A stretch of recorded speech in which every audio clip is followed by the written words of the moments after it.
Welcome to special analysis. నేను రమ మండవ. ఈరోజు అనాలిసిస్లో భాగంగా మనం తీసుకోబోతున్న టాపిక్ ఏంటంటే నెల్లూరు జిల్లాలో మంత్రి పదవి దక్కబోతోంది వాళ్ళకేనా అని చెప్పేసి మనం ఒక టైటిల్ పెట్టున్నాం ఈరోజు అనాలిసిస్కి.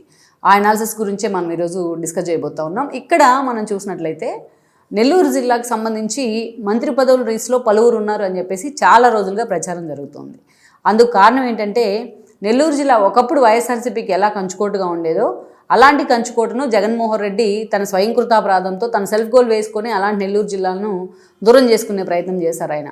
ఎందుకంటే నెల్లూరు జిల్లా జగన్మోహన్ రెడ్డి పార్టీ పెట్టిన దగ్గర నుంచి ఒక మేకపాటి ఫ్యామిలీ దగ్గర నుంచి ఎంతోమంది నేతలు ఆ పార్టీకి జగన్మోహన్ రెడ్డికి ఎంతో లాయల్గా ఉంటూ వచ్చారు.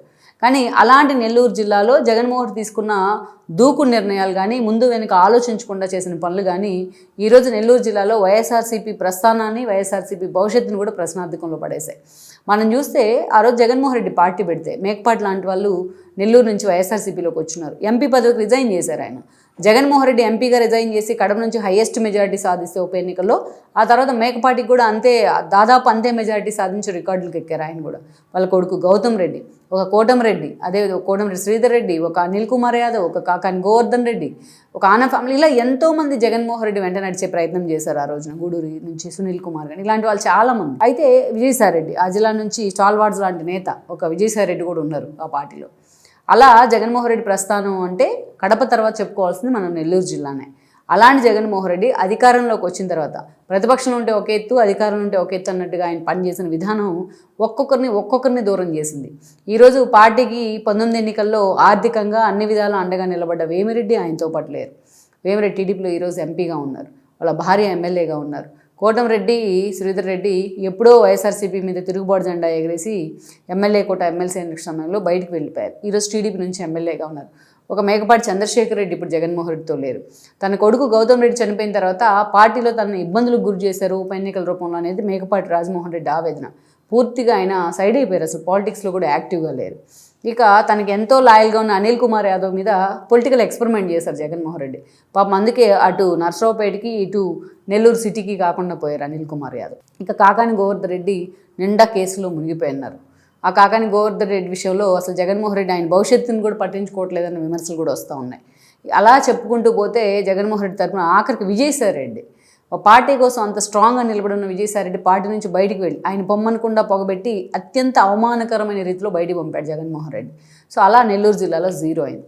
ఇక ఇవాళ చూసినట్లయితే మేజర్ గతంలో ఎవరైతే నెల్లూరు జిల్లాలో వైఎస్ఆర్సీపీని కీ రోల్ ప్లే చేశారో అలాంటి నేతలు ఈరోజు టీడీపీ నుంచి కూడా కొంతమంది ఉన్నారు. లైక్ మనం చూస్తే కోటమిరెడ్డి టీడీపీలోకి వెళ్ళారు. మొన్నటి ఎన్నికలకు ముందు ఆయనకి ఎమ్మెల్యే టికెట్ ఇవ్వడం జరిగింది, మళ్ళీ అక్కడి నుంచి గెలిచారు ఆయన.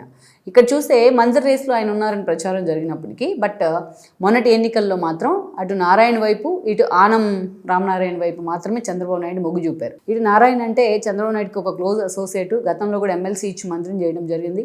పార్టీకి ఆయన అన్ని విధాలా అండగా నిలబడ్డ సందర్భాలు ఉన్నాయి. అందుకే నారాయణను మంత్రిని చేశారు. దట్టు సిఆర్డీఏ కంటిన్యూ ఉండాలి కాబట్టి, అమరావతి మీద ఫోకస్ పెట్టాలి కాబట్టి. ఇంకోవైపు చూసినట్లయితే ఆనం రామనారాయణ రెడ్డి చాలా సీనియర్గా ఉన్నారు. గతంలో వాళ్ళ బ్రదర్ కూడా ఆ పార్టీలో ఉండే చనిపోవడం జరిగింది లాస్ట్ మినిట్లో, ఆనం వివేక. సో ఈ యాంగిల్లో ఆలోచించి ఆనం రామనారాయణ రెడ్డికి మంత్రి పదవి ఇవ్వడం జరిగింది. అందుకే కోటమిరెడ్డి ఆ రేస్లోంచి పక్కన పెట్టాల్సి వచ్చింది మొన్నటి ఎన్నికల సమయంలో. అయితే ఇక్కడ మనం చూస్తే ఎన్నికలకు ముందు కానీ పార్టీలో చేరినప్పటి నుంచి లోకేష్తో కోటమిరెడ్డి శ్రీధర్ రెడ్డికి మంచి యాక్సెస్ ఉండేది. ఎన్నో సందర్భాల్లో లోకేష్ పాదయాత్ర దగ్గర నుంచి చాలా విషయాల్లో చాలా క్లారిటీగా ఆయన పనిచేస్తూ వచ్చారు. మొన్నటి ఎన్నికల్లో ఎమ్మెల్యే అయిన తర్వాత కూడా ఎమ్మెల్యే అవ్వకముందు జగన్మోహన్ రెడ్డి థ్రెట్ ఉంది. చాలా రకాలుగా ఆయన భయపెట్టి ఎన్ని రకాలుగా ప్రయత్నం చేసినా ఆయన ఎక్కడ తలగ్గకుండా నించునే ప్రయత్నం చేశాడు. ఇక మొన్నటి ఎన్నికల్లో మరోసారి ఆయన ఎమ్మెల్యేగా గెలిచిన తర్వాత ఎప్పుడు కూడా కోటమిరెడ్డికి ఒక సెల్ఫ్ ఇమేజ్ ఉంది. ఆయన జనం మనిషిని పిలిపించుకుంటూ ఉంటారు. సో అలాంటి కోటమిరెడ్డికి మంత్రి పదవి దక్కుతుందనేది చాలా రోజులుగా నడిచిన ప్రచారం. మధ్యలో కొంత ఏదైతే ఆయనకి సంబంధించి కొన్ని ఆరోపణలు రావడం కానీ ఎన్ని ఆరోపణలు వచ్చినా వాటన్నిటిని కూడా ఎక్కడికక్కడ సమాధానం చెప్తూ పూర్తిగా కాన్షియన్స్ మీద ఫోకస్ పెడుతూ ఆ కాన్షియన్స్లో తను ఎస్టాబ్లిష్ చేసుకునే ప్రయత్నం చేస్తున్నారు కోటమిరెడ్డి.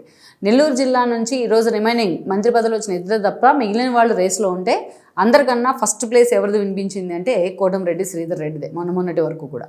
అదేవిధంగా చూస్తే సోమిరెడ్డి పేరు కూడా వినిపిస్తూ ఉంది. సోమిరెడ్డి మొన్న గెలవడం జరిగింది కాకాన్ని ఓడించి సర్వేపల్లి నుంచి.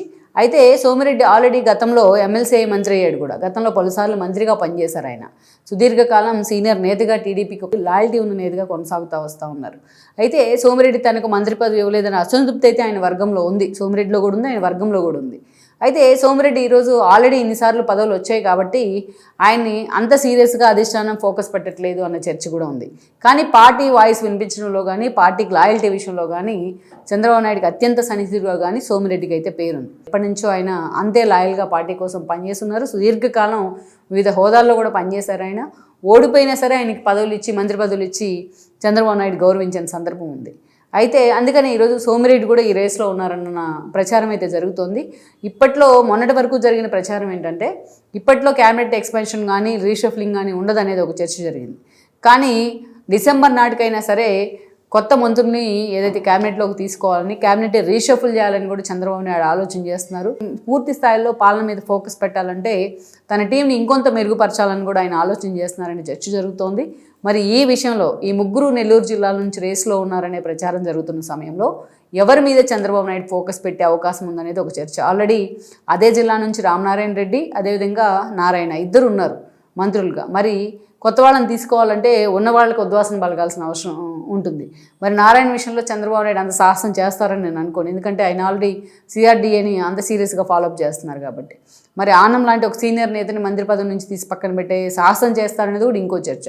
లెట్స్ సీ మరి నిజంగా క్యాబినెట్ రీషఫ్లింగ్ ఉంటే ఎంతవరకు కూడా చంద్రబాబు నాయుడు నెల్లూరు జిల్లా మీద ఫోకస్ పెట్టే అవకాశం ఉంటుంది, ఎవరికి ఆయన పూర్తి స్థాయిలో ఛాన్స్ ఇచ్చే అవకాశం ఉంటుంది అనేది మాత్రం ఈరోజు జిల్లా వ్యాప్తంగా చాలా సీరియస్గా హాట్ టాపిక్ అయిన అంశం. ఈ వీడియో మీకు నచ్చినట్లయితే please share, like and subscribe.